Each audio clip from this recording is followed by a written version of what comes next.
Welcome to Delistember, which means this whole month I'm going to be talking about top 5s and top 10s of all the best stuff that came out this year.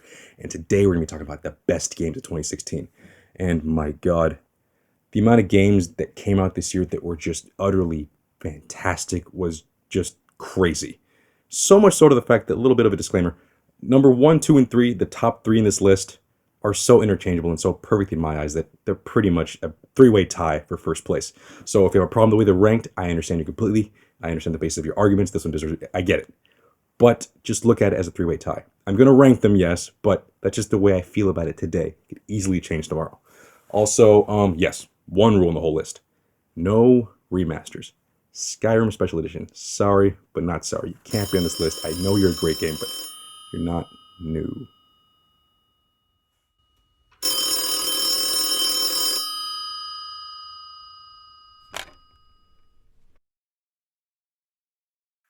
Hello? This is a call from Tim, buddy. It's Tim. Answer the phone. Do you accept the charges? Yes, of fine. $2,400. No. Hello? Buddy, hey, it's Tim. Yeah, What? thanks for answering. I'm not paying that. No. They charge you at your phone, so No, it's not a big this deal. isn't even a real line. How the hell are you? Look, man, what are you doing right now? I have a feeling you already know what I'm doing. Do you have my house bugged or something? Yeah, kind of, sort of. Not really, but yeah. Hey, look, I just had a quick question for you. What? I just saw you doing the thing, and I was just wondering. Can I be? Jesus fuck Konami!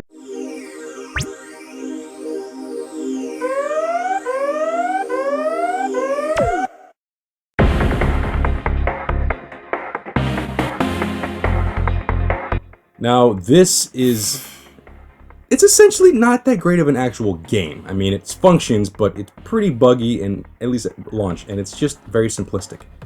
But the reason why it's here on the list in number 10 is because it broke the world. Not the internet, the world. This was huge. I mean, holy crap. Well, what were you saying earlier? This thing was like the new hula hoop? Oh yeah, it's like, back in the day, like, the hula hoop, every kid had one, there's like 5 kids in every single block.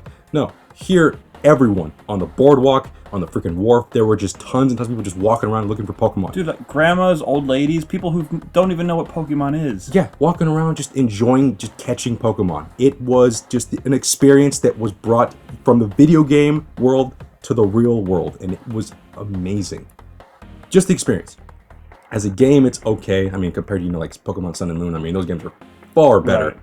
But it didn't break and pretty much leave a cultural impact like Pokemon Go did. That's what's strange about this to me is like, all the games on this list or even this year have been amazing, but this None of them. really clunky game too, like, somehow has stuck with it.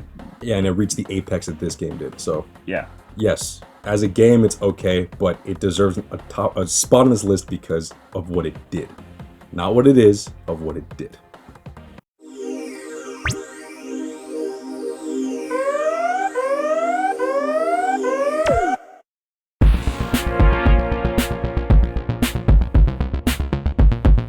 A lot of people would be saying, what about Forza Horizon 3? That's a way better racing game. I mean, debatable, but this is hands down one of the best arcade-style racing car games, period, bar none. And this is a series that I'm completely brand new to, but now that I'm into it, it's just amazing.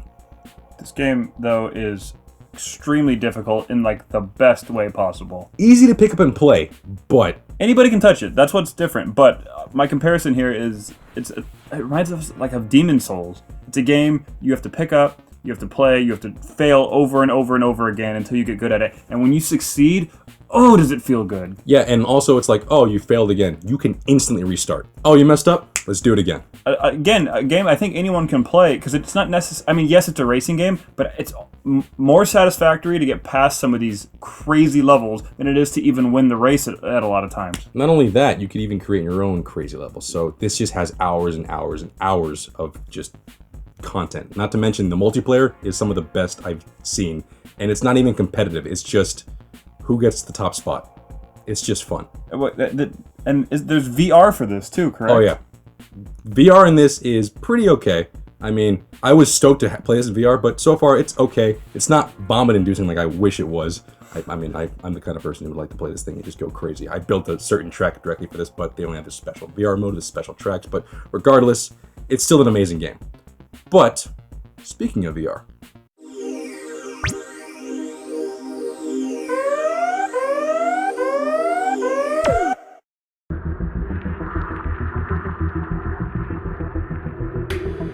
Now, I already made a review of this game, so I mean, you want to click out to that, watch that here. But be brisk. This game is just. I mean, the reason. Why do you guys go to amusement parks? You've already been to the amusement park probably before. Why do you want to go again? So rewrite the rides. That's exactly what this game is. It's a full-fledged amusement park in a game with the VR. And this is one of the pretty much biggest games for the VR in the sense that this is perfect. It utilizes it perfectly. It really shows what the VR is capable of. And also, it's just tons and tons of fun.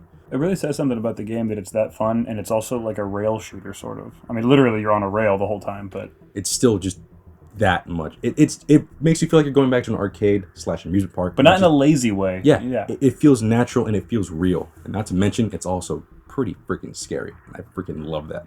So, yeah, it checks all the right boxes for me, so I love the game. Unconditionally, it's just fantastic.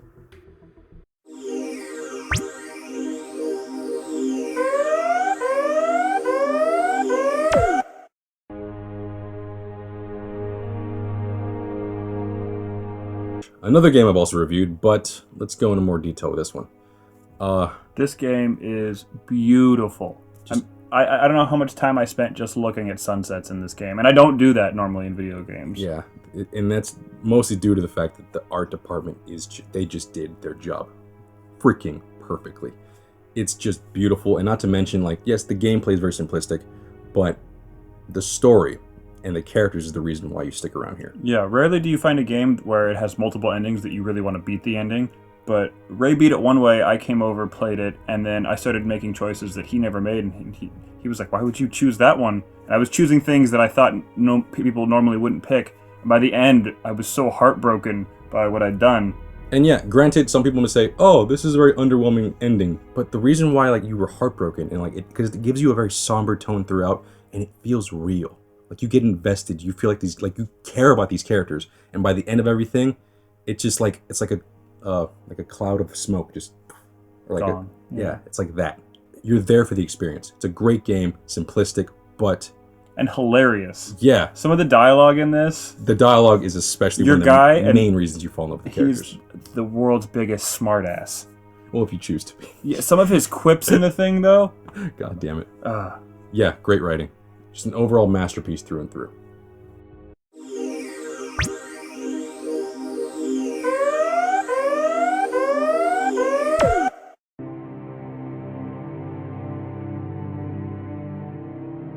Can I say that the first thing that got me about this game is it's been a while since Dishonored 1, which we were obsessed with when it came out. I loved it. And what I loved about this game is it made me feel like I was replaying 1 again. I forgot how to play and had to remind myself of all the cool tricks, and you find yourself discovering things you learned in the last game. Yeah, even as a sequel, it feels like a brand new experience. It really does. And it's just hours and hours of fun. Not because of just like, and also the reason why like you're also like, oh, what the hell am I doing? It's because of how much freedom the game gives you. Because from the beginning, here's your mission. Go. How do I do it? I don't care. Go. It really is like, here's point A. You have to get to Z, and all the letters are in between. You can go wherever the heck you want. It's your choice. And then because of, and all those points, all those letters are different mechanics you can use, different freaking ways. You can jump over here. You can have a pack of rats kill and eat someone. It's ridiculous. And what I love too is that you don't force yourself into a corner. If you're 90% in and you're like, I'm being stealthy, I don't want to get caught. And at the end, you're like, you know what? I'm going to murder everybody. And that's actually one good thing that this game has over the first one. It's a lot more lenient with the whole, kill as many people as you can, or, don't kill anyone to get the good ending. It's less restricting, and that's what makes this game a lot better than the first one. You have much more power. And for me, what I love about it too, jumping off that, is how different the playstyles are when you pick the characters. When you pick Corvo, he teleports and he can stop time. When you pick Emily, she has a sort of rope pull, and unlike some games where you can play with multiple characters, this feels like completely different experiences with the both of them. And also, overall, just this whole beautiful Lovecraftian dark world it just oozes atmosphere and aesthetic, and I just loved. I can't wait to go back to this world.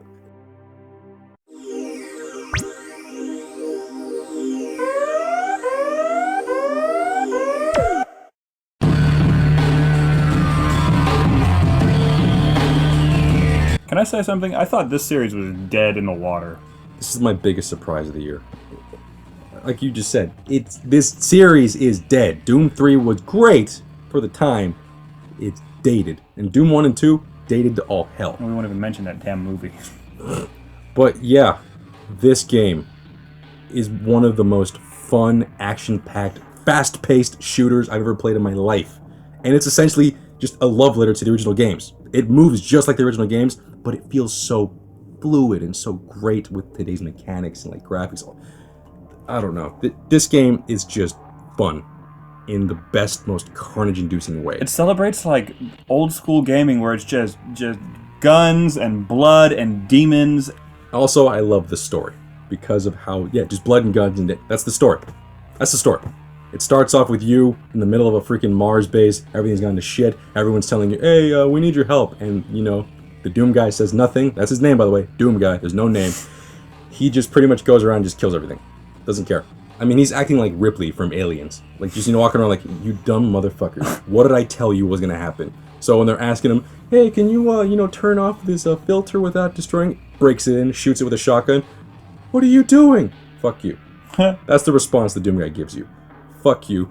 And that's the whole vibe you're going to get the whole way through. And it's just that much fun.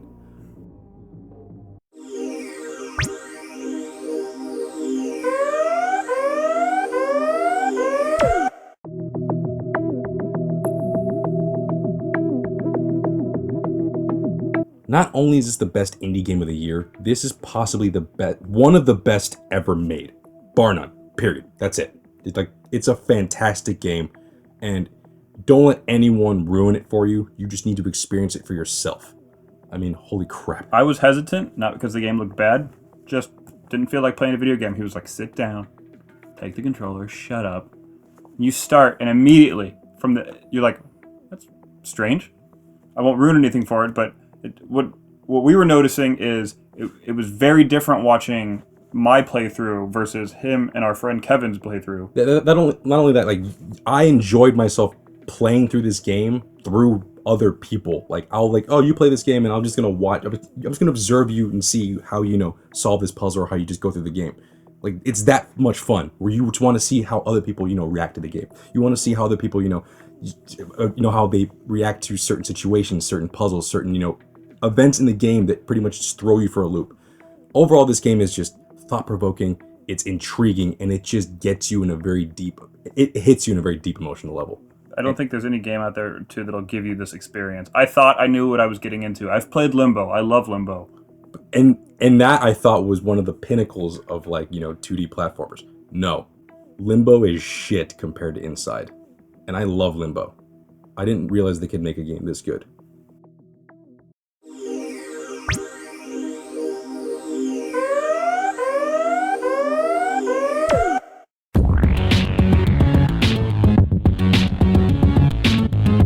I'm tired of FPSs. I'm done with them, I think. I hate them. I think the Call of Duty series sucks. Battlefield's okay. It's good. It's okay. It's tired. Yeah. But kind of drawn out. This is something completely new. It's a game that takes, I think, mastering, and like all Blizzard games. It's a game you've got to put time into. Not only that, in this game, you will fall in love with every single class system because of different characters, because they all feel different, brand new, and just completely useful to the team. And part of the satisfaction, really, of playing is balancing out your team. Exactly. You got a lot of gunners going, got a lot of heavy guys going. I gotta heal. I gotta be speedy. You don't just want to play standard soldier with a big powerful gun. No. Exactly. You help your team out and you all prevail, getting as many kills as possible. Not to mention, this is one of the best mechanics in the sense that, hey, you stole my kill. No, this game you share kills. That's how team-based this game is. You share kills and you pretty much share the glory. It doesn't matter whether you play this game like one time or 1,000 times. It'll still feel just the same amount of fun. It's just fantastic. I love this game. And I hope FPSs are this smart from now on. Yeah. Stop giving us the same old shit. By the way, this game is not just going to be a one-off thing. This game's going to last because it's going to have future DLC and future support. This is supposedly a 10-year game. So from now until 10 years from now, this game is going to either change vastly or just add to the overall great formula. So this is a great purchase.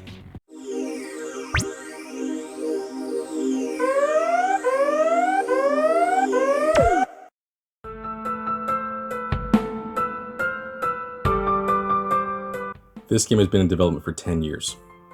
And that was already nerve-wracking enough, but it's here.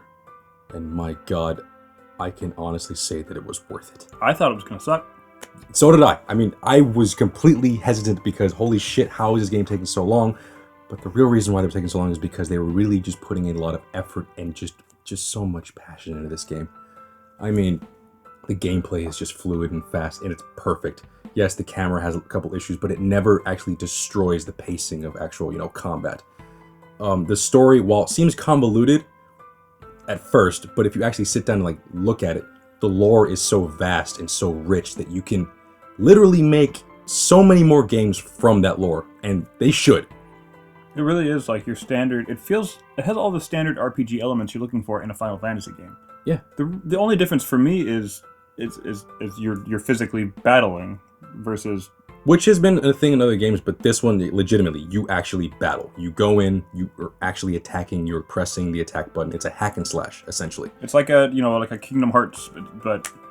Or it's more God of War, I'd say. Well, yeah, definitely. Yeah. But it's just so much fun. And above all else, the real reason why I love this game is the characters.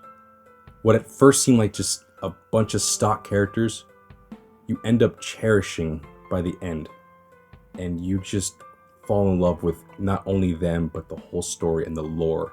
It's a fantastic game, and if you have been waiting for it and you're still waiting for it, hesitant of buying it, don't. You're gonna love this game, and if you're an RPG fan, this is the best RPG of the year. Yes!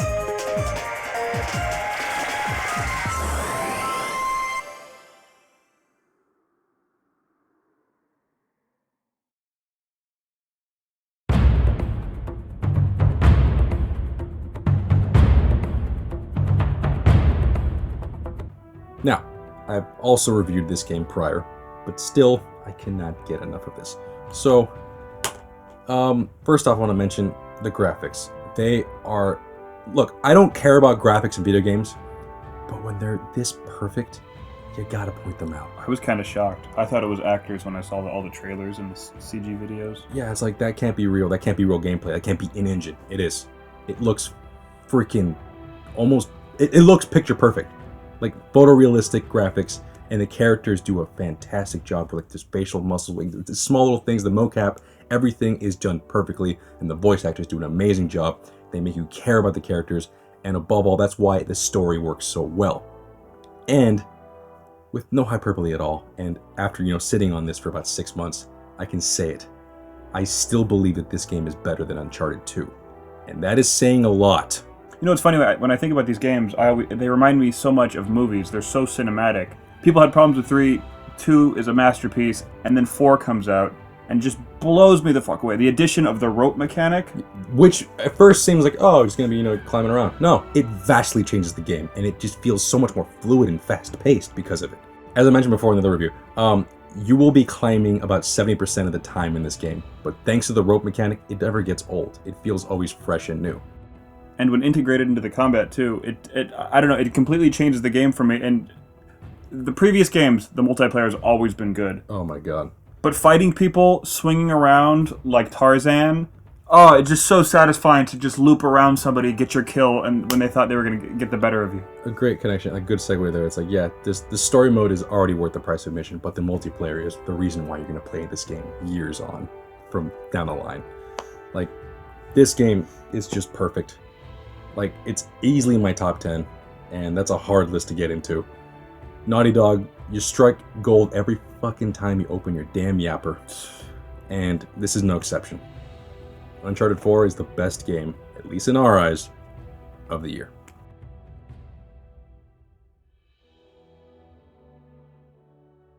Well, that's the video. And yeah, 2016 has been just a fantastic year of video games, and just how every year games keep getting better and better. It has me more excited to play games in the future, and 2017 is just shaping up to be a fantastic year.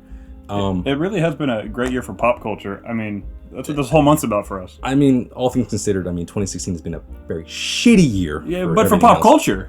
Booming. Fucking fantastic. So, yeah, keep an eye out. We're going to be talking about TV shows and movies by the end of the year's out, by the time the year's out. But yeah, Any like honorable mentions for video games? or No, anything but else? I have one thing. So, Yeah, we should probably end the you got to video. pay this phone bill. Look, No, that's really expensive. You're gonna have to pay that. Look. See that? See It's not a real phone, it's yeah? it's not a real phone. You see this? This is not a. You pick it up. Hello? Hey, yeah. Thanks for watching. I don't Like, comment, know how you did this. and subscribe. Hello? And we'll see you guys later.